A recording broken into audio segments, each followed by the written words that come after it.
привет! Мы снова гуляем, меня зовут Ирина. Сегодня мы зашли в лес. Очень много леса, вернее, лес большой. Северный Урал, это город Североуральск. И вот тут мы пока гуляли, наткнулись на такой костерок. Недавно кто-то его зажег, разжег и ушел. Пахнет вообще классно. Ну, особенно те, кто любит, когда вот такой свежий именно запах вот таких вот бревнышек. Тут, видимо, вот эту вот скамеечку делали и пока тут обрабатывали, ошкуривали, как там правильно называется, эти вот все опилки стали сжигать. Скамеечек таких очень много. Кстати, удобно посидеть, так шашлычки сделать, сосиски пожарить зимой и летом. Или просто передохнуть, так как здесь очень много гуляют бабушек и дедушек. Сейчас посмотрим. Тропинка.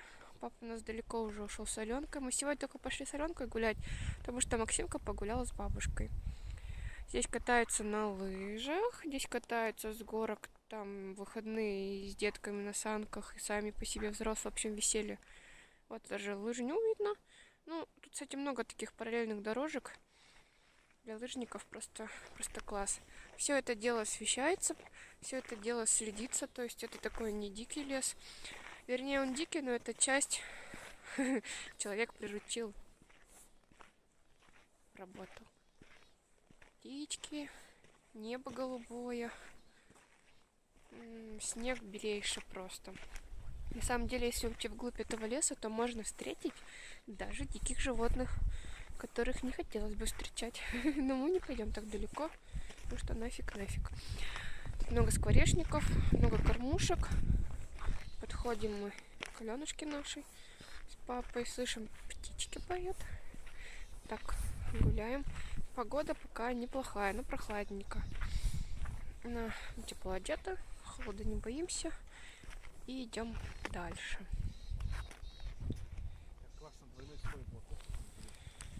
Да-да-да.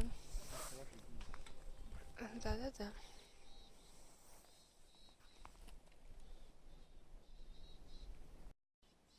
У нас такая остановка. Мы решили попить чаек. Классные скамейки, которые тут очень много, как я уже говорила, это свеженькое. Подставка. Наш термос, наш чай горячий, даже пар идет. Сейчас мы тут попьем, согреемся, хотя не сильно холодно, все-таки прохладно. И пойдем дальше гулять. В этом и есть вся прелесть прогулки по лесу. В следующий раз еще возьмем сосиски и пожарим, или хлеб. Вот на том костре. Или сами разведем. Мы гуляем. Возвращаемся с леса. Нас встречает первый мостик. Дублер Ваграна, сказали. Сейчас посмотрим. Вообще погуляли неплохо, но мы сегодня далеко не ходили. Раньше мы гуляли, мы еще дальше ходили. Сегодня так, тренировочный забег. Потом всех возьмем, и Максимку, и бабушку, и пойдем. Вот, течение буйное, водичка не замерзла.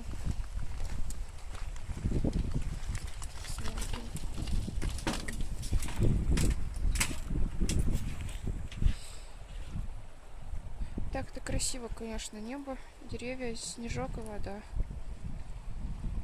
Только, блин, дует. Она далеко уходит? Далеко. Дальше Вагран сливается. Мы едем.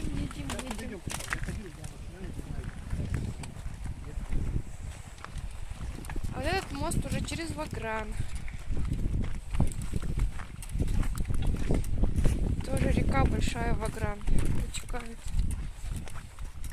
Не знаю, если сравнить с Чусовой, они, наверное, одинаковые. Чусовой. Хотя нет, надо посмотреть на карте. То я сейчас наговорю.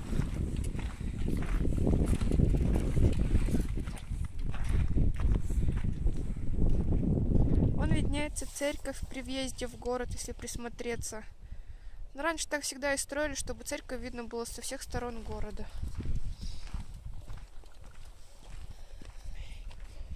Горы вдалеке.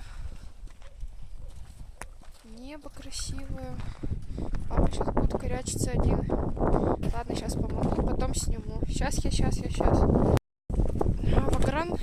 Вагран замерз. Но это как не полное там, то есть это, как они называются, устья, да всякие эти Ну, в общем, она, конечно, большая. Здесь маленькая. Все замерзло. Тут даже, вон, походу, люди ходили. Но все равно еще пока опасно. Все равно еще был плюс недавно. Мост вот такой вот тут железный. Конечно, все старье. Ну ладно, хотя бы целое. А то некоторые посмотришь передачи, там вообще мосты ужасные. Здесь еще более-менее выдержит. Вот такая разница. Та не замерзшая речушка, а эта река вся замерзла. Ой, надо быстрее догонять, там еще люди идут.